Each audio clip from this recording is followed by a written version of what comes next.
On the numbers, the number continues to increase. We're up to 8,658 new cases.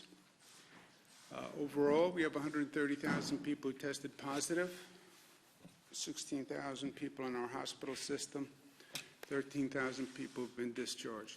Number of deaths are up once again. Number of people we lost, number of New Yorkers, 4,758, which is up from 159, but which is effectively flat for 2 days.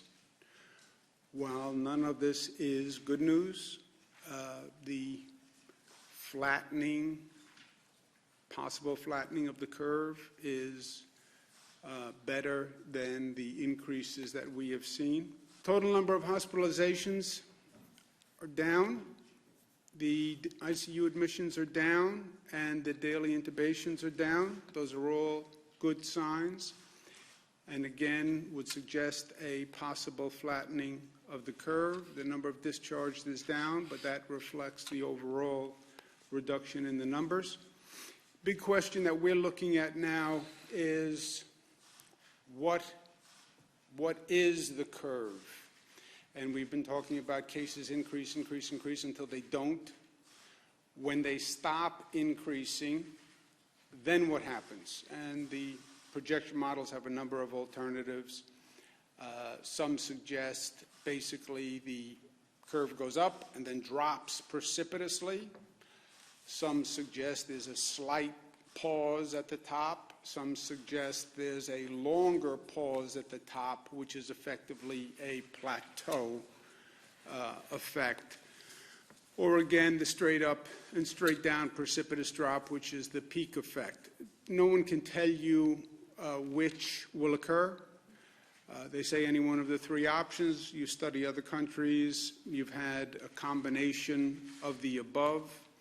If we are plateauing at a very high level, and there's tremendous stress on the healthcare system. And to say to this healthcare system, which is at maximum capacity today, right?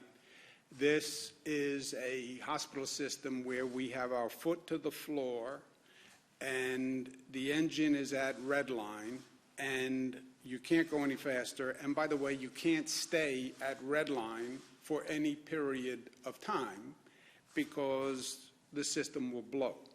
And that's where we are. We are at red line. People can't work any harder.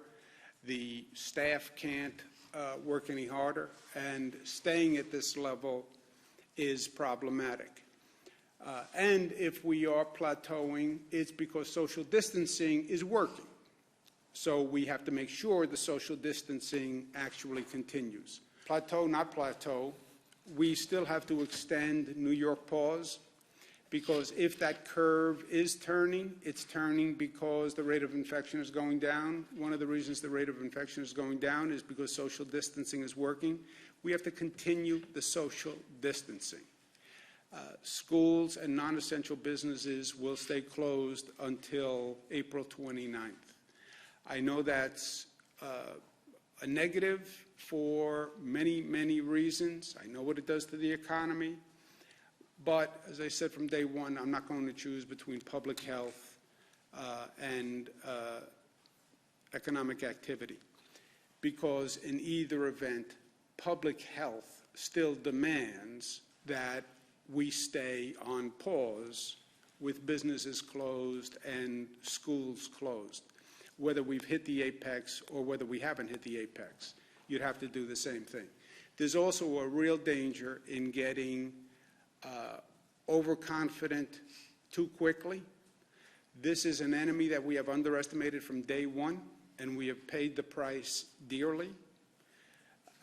Well, the numbers look like they may be turning. Yay, it's over. No, it's not.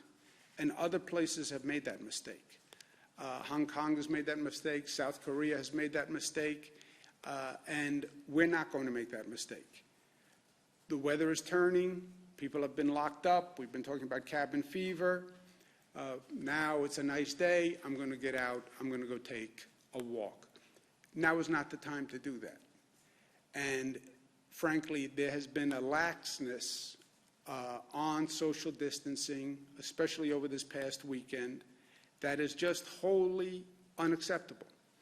I want local governments to enforce the social distancing rules. The local governments are charged with enforcement. I want them to enforce them. And I want to be, frankly, more aggressive on the enforcement, because all the anecdotal evidence is people are violating it at a higher rate than before. So we're going to increase the potential maximum fine from $500 to $1,000. But it's not really about the fine. Nobody wants the money. We want the compliance. We are serious. And again, if it's not about your life, you don't have the right to risk someone else's life. And you don't have the right, frankly, to take a healthcare staff and people who are literally putting their lives on the line and be cavalier or reckless with them. You just don't have the right.